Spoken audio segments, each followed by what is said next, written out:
So, hello. About 2 weeks ago, I did a presentation for the ABC Copyright conference put on by librarians across the country. Originally started in Alberta in British Columbia, which is where the ABC comes from. Given tomorrow is when the final vote at third reading of Bill C-11 will happen. I figured it might be a good idea to do the same video or the same presentation for YouTube as well. So that was the conference. If you go to l.c11.ca/abc12, you can see the slides. And so I did a brief history. I spoke about two narratives for technological protection measures. I talked about infringement, what constitutes infringement, who is doing it, and so on. And then we had an open discussion. What I'll be doing is dividing this into little chunks for YouTube size. The original presentation, we had 2 hours together, and most of that was fortunately question and answer, which is always a lot more interesting. And I'll apologize now for the sound quality.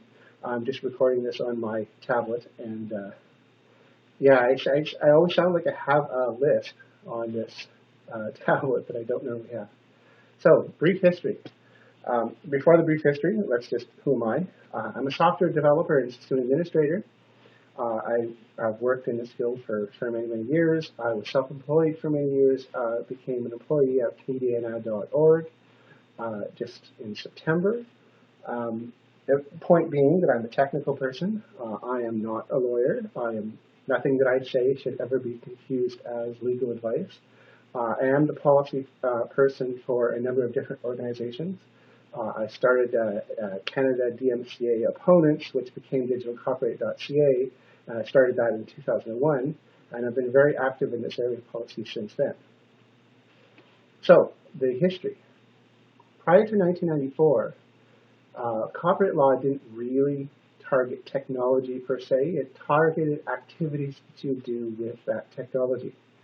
And in 1995, what happened as part of the United States National Information Infrastructure process, they got together a group of the most successful companies at the time and said there's this new thing called the Internet, how should we regulate it?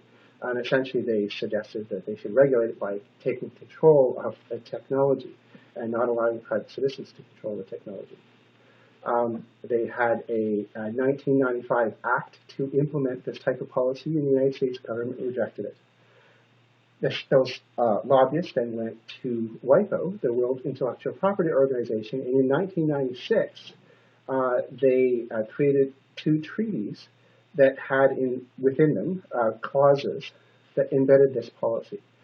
And then they went back to the United States, and in 1998 the United States passed the Digital Millennium Copyright Act. Notice sort of what happened there. You proposed a policy, the U.S. government rejected it. Those lobbyists went to WIPO. The WIPO passed a watered-down version of that policy. They brought it back to the United States. They claimed that this was now the international consensus, and then they passed it in the United States. Essentially what they did is they policy laundered some bad ideas that were rejected in the United States, laundered it through an international organization, brought it back to the United States, and the United States passed it.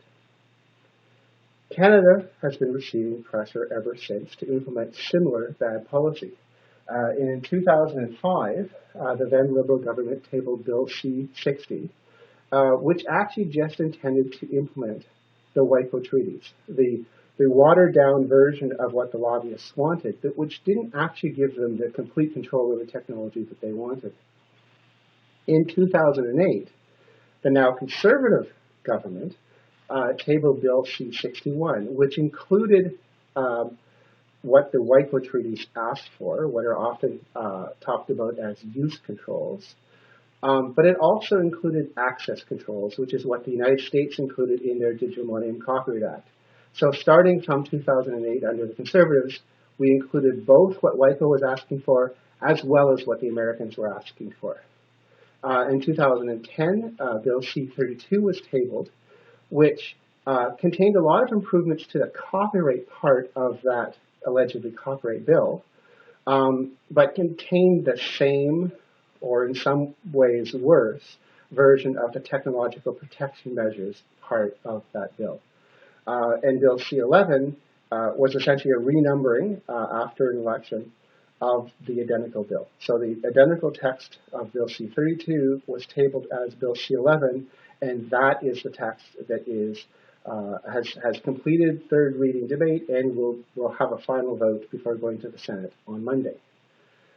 So that's the present, as in Monday. The future. So the so-called anti-counterfeiting trade agreement contains technological protection measures. It contains what WIPO asked for, which is disallowing uses or disallowing the circumvention of technical measures when doing things which are prohibited by copyright law. They then add in devices, which is a prohibition on the distribution and creation of devices which could be used by people to circumvent. Now, the problem with anything that restricts devices is that technical measures are actually neutral. Whether and even circumventing is neutral.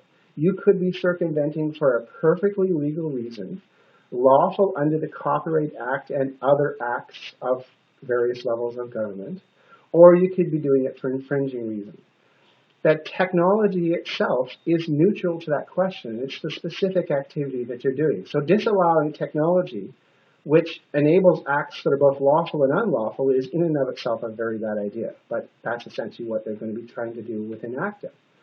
The Trans-Pacific Partnership may be much worse. And I say maybe because we're relying on leaks. It is not a very accountable process. But the leak suggests that it's going to be what WIPO is asking for plus a lot more.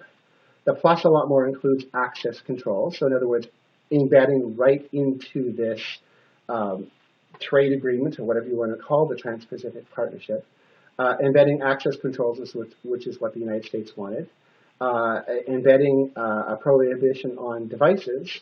There will be no tie to infringement at all. So it will be illegal to circumvent a technical measure, even if the thing that you were doing was perfectly lawful under copyright law or other laws.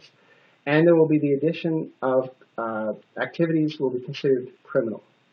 So rather than it requiring an allegedly harmed copyright holder bringing forward a suit, the government will be able to bring forward a suit itself, which also causes more and more problems as far as the disconnection with copyright law, because if it required a copyright holder to bring a lawsuit forward, it would be much harder for the device manufacturers, the people actually behind technological protection measures, and we'll get more into that later, but it'll become a lot more obvious who was behind it if it had to be launched as a civil suit, because who launches a suit would be obvious. If it's the government that's bringing it forward, who is sort of behind that becomes much more obscured, and of course the penalties and those types of things can be much worse in criminal law.